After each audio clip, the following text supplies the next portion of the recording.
Hello friends, Rohini जायका में मैं रोहिणी आपका स्वागत करती हूँ। फ्रेंड्स, छोटे हो या बड़े, हम में से किसे चाट पसंद नहीं। चाट का नाम सुनते ही सबके मुंह में पानी आ जाता है ना। तो हम भी आज आपके लिए लेके आए हैं चाट की एक नई तरह की रेसिपी, चाट पकवान। ये चाट पकवान जो है बहुत ही टेस्टी होता है और साथ में हम इसे किसी भी बर्थडे पार्टी में, किटी पार्टी में या जब भी हमारा मन चाहे कुछ अलग खाने का, चाट खाने का, तो हम इसे ट्राई कर सकते हैं। तो ये चाट पकवान किस तरह से बनाना है यही आज हम इस वीडियो में देखेंगे। पर उससे पहले मेरी आपसे रिक्वेस्ट है कि अगर अभी तक आपने मेरा चैनल सब्सक्राइब नहीं किया है तो प्लीज उसे जल्दी से सब्सक्राइब कर दीजिए और साथ में ही लगा हुआ बेल आइकॉन भी प्रेस कीजिए ताकि जब भी मैं आपके लिए इस तरह की नई नई रेसिपी लेके आऊँ तो उसका नोटिफिकेशन आपको मिलता रहे और आपकी रेसिपी बिल्कुल भी मिस ना हो। तो फिर चलिए शुरू करते हैं चाट पकवान बनाना। चाट पकवान बनाने के लिए हमें पहले पकवान का डो बनाना होगा। तो डो बनाने के लिए हम लेंगे 1 कप मैदा। आप चाहे तो आधा आटा और आधा मैदा भी यूज कर सकते हैं। इसमें हम डालेंगे 1/4 टीस्पून अजवाइन और इसके साथ में हम डालेंगे 1/2 टीस्पून नमक और 2 टेबलस्पून इसमें जाएगा तेल। कोई भी रिफाइंड ऑयल आप यूज कर सकते हैं, जो रोज कुकिंग में आप यूज करते हैं आप उसे यूज कीजिए। और अब जो है हम इसे ठीक से मिक्स कर लेंगे। पकवान का जो आटा रहता है वो एकदम पूरी का आटा जैसे हम बांधते हैं वैसे ही हमें लगाना है। बहुत ज्यादा सॉफ्ट नहीं होता है आटा, एकदम पूरी की तरह मीडियम सॉफ्ट आटा हमें बनाना है। तो अब ये तेल, अजवाइन और नमक जो है हमने मैदे में अच्छे से मिक्स कर लिया है। अब हम इसमें थोड़ा थोड़ा पानी डालते हुए इसका डो बनाएंगे। तो अब एकदम से पानी नहीं डालिएगा, नहीं तो हमारा आटा बहुत सॉफ्ट हो जाएगा। हमें थोड़ा थोड़ा पानी डालना है और हमें आटा हार्ड ही रखना है, जैसे हम शक्कर पारे का या नमक पारे का रखते हैं इस तरह से। तो हमें थोड़ा सा पानी डालना है और थोड़ा थोड़ा पानी करके आप इसे बांध दिए। एकदम अच्छे से हमें डो मिक्स करते हुए बांधना है। मैदा जो है जैसे जैसे सेट होता है वैसे वैसे चिकना होता जाता है। इसकी जो रफ टेक्सचर है वो इसका चेंज हो जाता है। तो इस तरह से आप देखिए हमारा डो लगभग बन चुका है, पर अभी भी हमें थोड़ा सा पानी इसमें डालना पड़ेगा। तो आप थोड़ा सा पानी इसमें और डालिए और इस तरह से हमारा जो है ये डो लगभग बनकर तैयार है। इसको हम अच्छे से थोड़ा सा ऐसा बांध लेंगे हाथ से प्रेस करते हुए इस तरह से। तो हमारा ये जो है पकवान का डो जो है वो बिल्कुल बनकर तैयार है। अभी ये रफ टेक्सचर में है, जब ये सेट हो जाएगा तो इसका टेक्सचर एकदम स्मूथ हो जाएगा। तो इसे अब हम 10 मिनट के लिए रेस्ट करने के लिए रख देंगे और हमारे इसकी टॉपिंग की तैयारी करेंगे। चाट पकवान की टॉपिंग बनाने के लिए हमने चने की दाल यूज की हुई है। ये चने की दाल हमने 1 कप ली हुई है, जिसे हमने 2 से 3 घंटे तक के लिए पानी में भिगो दिया था। उसके बाद जो है आप इसका पानी निकाल दीजिए और उसमें 3/4 कप पानी, पौना कप पानी के साथ इसे कुकर में 1 सीटी लगा दीजिए। आपको ध्यान रखना है कि हमारी चने की दाल जो है वो एकदम सॉफ्ट नहीं होनी चाहिए, इस तरह से खड़ी खड़ी रहनी चाहिए। तो इस तरह से हमने इसे कुकर में केवल नमक के साथ डालकर 1 सीटी लगाकर तैयार कर ली है। अब जो है हम इसे इसकी बघार तैयार करेंगे। तो बघार तैयार करने के लिए हमने एक पैन गरम कर लिया है। उसमें हम लेंगे 1 चम्मच तेल। हमें ज्यादा तेल नहीं लेना है, इसमें तेल का यूज बहुत कम होता है और मसाले भी बहुत कम यूज होते हैं। हमारा तेल जो है वो अच्छे से गर्म हो चुका है। तो हम इसमें डालेंगे अब थोड़ी सी राई। हमारी राई जो है वो अच्छे से चटक रही है। इसके साथ ही हम इसमें डालेंगे बघार में थोड़ा सा जीरा। जीरे का फ्लेवर जो है वो बहुत ही बढ़िया आता है इसमें।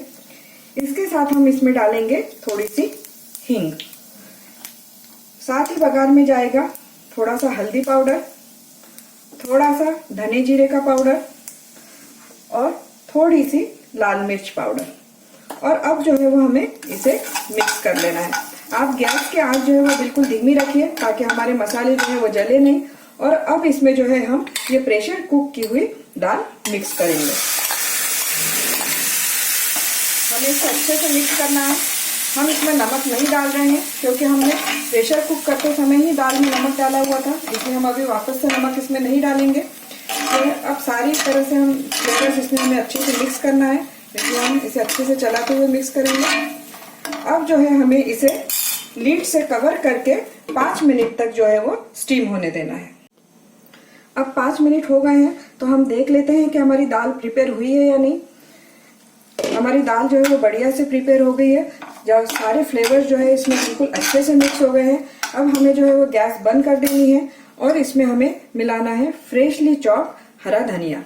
हरे धनिया का टेस्ट जो है वो इसमें बहुत ही अच्छा आता है और वो अच्छी एक फ्रेशनेस देता है इसको। तो हमें जो है वो अच्छे से इसको हमें मिक्स करना है। तो अब हमारी ये जो टॉपिंग है जो हमने चने की दाल से बनाई है ये बिल्कुल तैयार है। तो इसे हम एक सर्विंग बाउल में निकाल लेते हैं और हमारा जो है पकवान का डो भी अब 10 मिनट तक रेस्ट कर चुका है। तो अब हम हमारे पकवान की बनाने की तैयारी करते हैं। अब 10 मिनट हो गए। देखिए हमारा आटा जो है वो परफेक्टली तैयार हो गया है, एकदम से स्मूथ हो गया है और हमें जैसा चाहिए था मीडियम सॉफ्ट बिल्कुल वैसा ही बना है। इसे जो है हम अब थोड़ा सा तेल लगा के और हम सेट कर लेंगे ताकि हमारा आटा जो है वो पूरी तरह से चिकना हो जाए और जब हम इसे बेलें तो ये हमारे चकला बेलन में चिपके नहीं। तो इसे हमने थोड़ा सा तेल लगा कर चिकना कर लिया है। देखिए कितना बढ़िया से ये सेट हुआ है। अब जो है हम इसमें से एक थोड़ा सा पोर्शन लेके जिस तरह से हम रोटी के लिए पेड़ा बनाते हैं उसी तरह हम पेड़ा बनाएंगे। इस तरह से हमने ये पेड़ा बना लिया है जैसे हम रोटी के लिए बनाते हैं और इसे जो है हमें बेलना है। हमें इसमें थोड़ी मीडियम साइज की जो रोटी रहती है उस साइज का हमें इसे बेलना है, ना बहुत ज्यादा छोटा ना बहुत ज्यादा बड़ा। जैसा हम छोटा फुल्का बनाते हैं घर में उस साइज की जो है वो रोटी हमें इसमें बेलना है। और आप इसे उठा उठा के इसको बेलिए, मतलब ये जो है वो चिपकेगा नहीं हमारा। इसमें मोयन जो है और ये थोड़ा सा मीडियम सॉफ्ट है तो इसलिए हमें आटा लगाने की भी जरूरत नहीं है, ये इजीली निकल जाता है, चिपकता नहीं है। तो इस तरह से हमें इसे पतला बेलना है बिल्कुल। जितना आप पतला बेलेंगे उतना आपका पकवान जो है वो बढ़िया बनेगा। तो इस तरह से ये देखिए हमने मीडियम साइज की रोटी बेल ली है। इसको ये मीडियम साइज की रोटी हमारी बेलकर तैयार है। अब जो है हमें इसे फोर्क की सहायता से इसमें इस तरह से होल कर देना है ताकि जब हम इसे फ्राई करें तो ये फूले नहीं। अगर ये फूल जाते हैं तो ये पकवान जो है वो हमारे नरम पड़ जाते हैं और हमें एकदम क्रिस्पी और कुरकुरे पकवान चाहिए। तो उसके लिए आप कोई भी फोर्क या फोर्क ना हो तो आप छुरी की सहायता से जो है वो इस तरह से इसमें होल कर दीजिए ताकि इसमें का जब हम फ्राई करते हैं तो एयर रिलीज हो जाता है और हमारे पकवान जो है वो फूलते नहीं है और एकदम क्रिस्प और करारे बनते हैं। तो ये हमारे जो है पकवान को हमने होल कर लिए हैं और हमारा पकवान जो है वो फ्राई करने के लिए बिल्कुल तैयार है। अब हमने तेल जो है वो फ्राई करने के लिए मीडियम गरम कर लिया है, हमें बहुत ज्यादा गरम नहीं करना है। तो हम छोटा सा ये आटे का टुकड़ा जो है वो इसमें डालकर देखेंगे। देखिए इसमें से बबल्स आ रहे हैं, इसका मतलब हमारा तेल अच्छे से गर्म हो गया है। अब हम इसमें धीरे से हमारा पकवान इस तरह से लेके इसे धीरे से छोड़ेंगे ताकि ये उड़े नहीं और हमें ये झारे की सहायता से इसको इस तरह से दबा दबा कर प्रेस कर कर जो है वो इसे तलना है ताकि ये थोड़ा सा भी कहीं से फूले नहीं।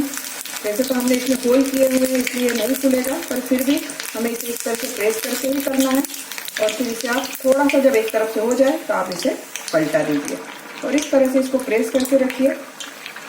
और गैस जो है वो अपनी धीमी होनी चाहिए। हमने तेल एक बार ठीक से गर्म कर लिया, उसके बाद आप गैस को एकदम स्लो कर दीजिए तो हमारा पकवान जो है वो एकदम से बढ़िया गोल्डन ब्राउन कलर में होकर तैयार है। ये जब गर्म रहते हैं तो थोड़ा सा नरम रहता है, जब पर ये ठंडे हो जाएंगे तो एकदम क्रिस्प और करारे हो जाएंगे। तो ये हमने पकवान बिल्कुल बनाकर तैयार कर लिया है। इसे हम एक टिश्यू पेपर पर निकाल लेंगे ताकि इसका एक्स्ट्रा का तेल रिमूव हो जाए और इसी तरह से हम बाकी पकवान भी बनाकर तैयार कर लेंगे। अब हमने ये चाट पकवान के सारे पकवान जो है वो फ्राई करके तैयार कर लिए हैं। हमने जो 1 कप मैदे का मेजरमेंट लिया था उसमें 6 पकवान हमारे बनकर तैयार हुए हैं। ये पकवान आप चाहे तो एयर टाइट डिब्बे में भरकर 15 से 20 दिन तक स्टोर भी कर सकते हैं। तो अब हमारे पकवान भी तैयार हैं और हमारी टॉपिंग भी तैयार है। तो अब हम देखते हैं कि चाट पकवान बनाने के लिए हमें इसकी प्लेटिंग किस तरह से करनी है। अब चाट पकवान बनाने के लिए इसकी प्लेटिंग करने के लिए पहले हम एक पकवान जो है वो प्लेट में ले लेंगे। उसके ऊपर हम सबसे पहले डालेंगे, हमने जो दाल की टॉपिंग तैयार की थी वो हमें इसके ऊपर अच्छे से फैला देनी है। हमने जब दाल की टॉपिंग की थी तो हमें ध्यान रखना है कि इसका जो पानी जो है वो पूरी तरह से उसमें एब्जॉर्ब हो जाना चाहिए, हमारी दाल गीली नहीं होनी चाहिए। इसी तरह से हमें उसे बनाना है। तो हमने जो है वो दाल पूरी तरह से इसके ऊपर ठीक से स्प्रेड कर देनी है। इसके बाद हम इसके ऊपर डालेंगे उबले हुए आलू। हमने एक आलू है जो उसको उबाल कर छोटे छोटे टुकड़ों में काट लिया है। तो दाल के ऊपर हम जो सेकंड टॉपिंग दे रहे हैं वो है आलू की। इस तरह आप सब आलू जो है वो ठीक से छोटे छोटे टुकड़ों में काटा हुआ जो है वो इसके ऊपर रख दीजिए। इसके बाद हम इसके ऊपर डालेंगे फाइनली चॉप की हुई ककड़ी। इसमें ये जो है वो एक तरह का पौष्टिक डिश भी है, क्योंकि इसमें हमारे को कार्ब भी मिलता है, दाल है इसके कारण प्रोटीन है, वेजिटेबल्स है, तो एक तरह से जो है ये पौष्टिक डिश भी है। तो आप बच्चों को भी जो है वो इसे दे सकती हैं, उनके लिए ये बहुत ही अच्छी रहेगी। इसके ऊपर हम डालेंगे चॉप किया हुआ टमाटो। टमाटर को हमने बीजे निकाल कर फाइनली चॉप कर लिया है छोटे छोटे टुकड़ों में। एक टमाटर लिया हुआ है हमने। इसके बाद सबसे जो पैच की जो मेन चाट में जो चाहिए रहता है मेनली वो है पैच। पैच के बिना चाट में बिल्कुल मज़ा नहीं आता है, तो हमने बिल्कुल फाइनली चॉप पैच किया हुआ है। छोटे छोटे बारीक बिल्कुल महीन टुकड़ों में हमने पैच काटा हुआ है। इसे हम इसके ऊपर डालेंगे। अब इसमें जाएगा चटनी। चटनी के लिए ग्रीन चटनी जो हम चाट में यूज़ करते हैं नॉर्मली, वही ग्रीन चटनी हमने ली हुई है, जैसे हमने धनिया, पुदीना और हरी मिर्च के साथ बनाई हुई है। तो हम ये चटनी इसके ऊपर डालेंगे। आप ये अपने स्वाद के अनुसार इसको डाल सकते हैं। फिर इसके ऊपर जाएगा चाट मसाला, क्योंकि हमने जो वेजिटेबल्स डाली है उसमें हमने कोई मसाले यूज़ नहीं किए, इसलिए हम इसके ऊपर चाट मसाला डालेंगे। और साथ में ही डालेंगे हम चिली फ्लेक्स। अगर आप तीखा नहीं खाते हैं या कम खाते हैं तो आप चाहें तो इसे स्किप भी कर सकते हैं। तो इस तरह से हम इसके ऊपर डालेंगे चिली फ्लेक्स। और सबसे आखिरी में हम इसके ऊपर डालेंगे हमारी खट्टी मीठी खजूर इमली की चटनी। खजूर इमली की चटनी ना हो तो चाट में तो मज़ा ही नहीं आता है। खजूर इमली की चटनी जो है वो इसको एक खट्टा मीठा बढ़िया सा टेस्ट देती है। ये भी आप आपके स्वाद के अनुसार डाल सकते हैं। और इसे भी हम उसी तरह जैसे बाकी चाट के लिए हम खजूर इमली की चटनी बनाते हैं उसी तरह से हमें इसे भी तैयार करना है। और फाइनली हम इसके ऊपर डालेंगे नायलॉन सेव। तो इस तरह से आप नायलॉन सेव जो है वो इसके ऊपर अच्छे से स्प्रेड करते हुए डाल दीजिए चारों तरफ, ताकि हमारा जो है वो हमने जितनी टॉपिक्स दी है वो अच्छे से कवर हो जाए। और आखिर में इसके ऊपर जाएगा फ्रेशली चॉप हरा धनिया।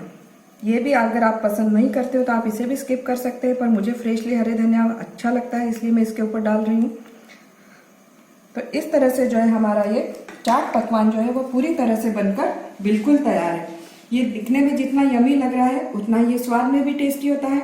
आप चाहें तो इसकी सारी प्रिपरेशन पहले से करके रख सकती हैं, और जब आपके मेहमान आए आपको सर्व करना हो तो आप इस तरह से प्लेटिंग कीजिए और इसे सर्व कीजिए। तो अब आप भी इसे जल्दी से बनाइए। और आपको ये रेसिपी कैसी लगी कमेंट बॉक्स में मुझसे ज़रूर शेयर कीजिए।